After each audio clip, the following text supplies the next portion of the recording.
Okay, well, it's still quite difficult to get some of these chat questions through. I was made aware of a couple of questions that you didn't see on the screen, so I'll try and address those now.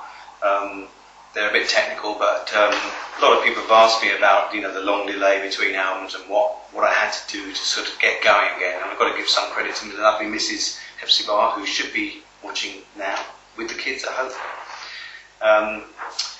She couldn't make it here today, unfortunately, but she was very influential, really, in getting me back to work, and she's the rock that I lean against most of the time, And after 5 years away from the studio, of course, as we all know, technology moves very fast, and I had to kind of relearn a lot of stuff.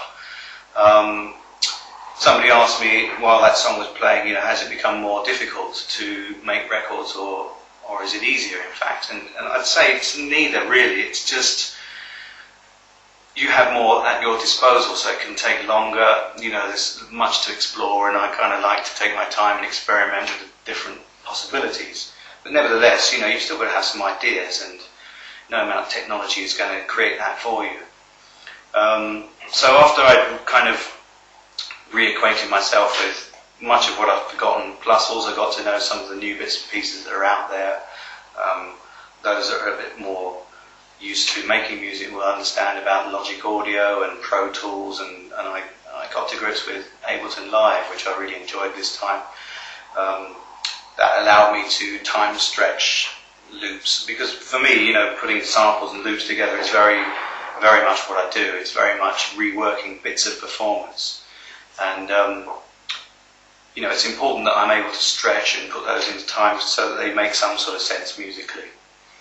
Anyway, so that's what I've been up to. That's why it took me so long. This next track is called Killing Ground, and again, it was one of the pieces I had very early on, but it took a long, long time to evolve. There's so many different sections within it, which is something that often occurs. People always say to me, why are your tracks so long? Well, this is the reason, because there's no song there to begin with, and I'm compensating for that by creating lots of shifts and dynamic changes within the music, so that I've got something to present to singers, and something I'm confident enough to give to other people, They then produce a song to go on top, and I'm already by then attached to all the sections of the music, and so I kind of try to make that song work with what I have, rather than reduce and take everything away again. We end up with these very complicated long pieces, and this is very typical of that. So the song itself was something that actually has been around for a while. Joe's had this, he's recorded it before, he's had this song knocking around for a long time, and once I'd met him and became aware of him, I tried sampling one of his versions and putting it into my music, and then presented that idea to him, and he then re-recorded over what I'd done. Much as you can imagine, it's a long, long process of kind of fitting the jigsaw together and making it all work. And so this is the Killing Ground. I hope you like it. Okay, we're back. Sorry, the chat's a bit slow. I know we're trying to get more questions through, but it's a bit difficult for some reason. Who knows why?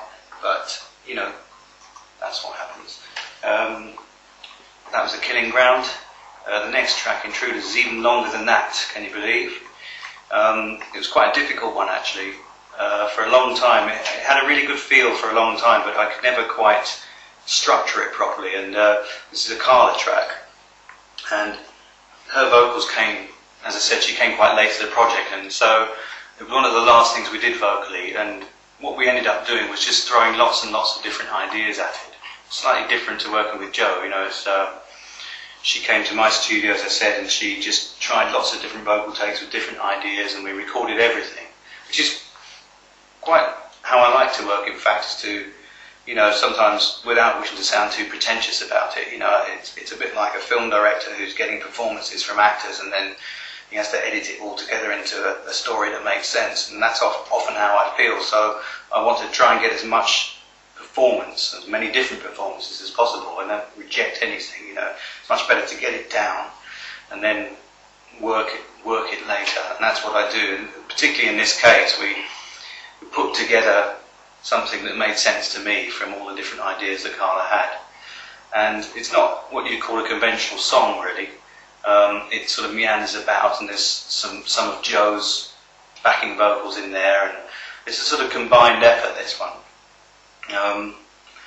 But there's something about it I really like, and at the end there's a whole 5-minute section which is just Joe's band really jamming along, which gives a real indication of what they brought to the project. That was all done in one take. PK was crawling around on the floor playing with effects pedals, and it was the nearest we got to a sort of band performance, if you like. So this is called Intruders. I'll try and keep answering these questions if I can. I hope you enjoy.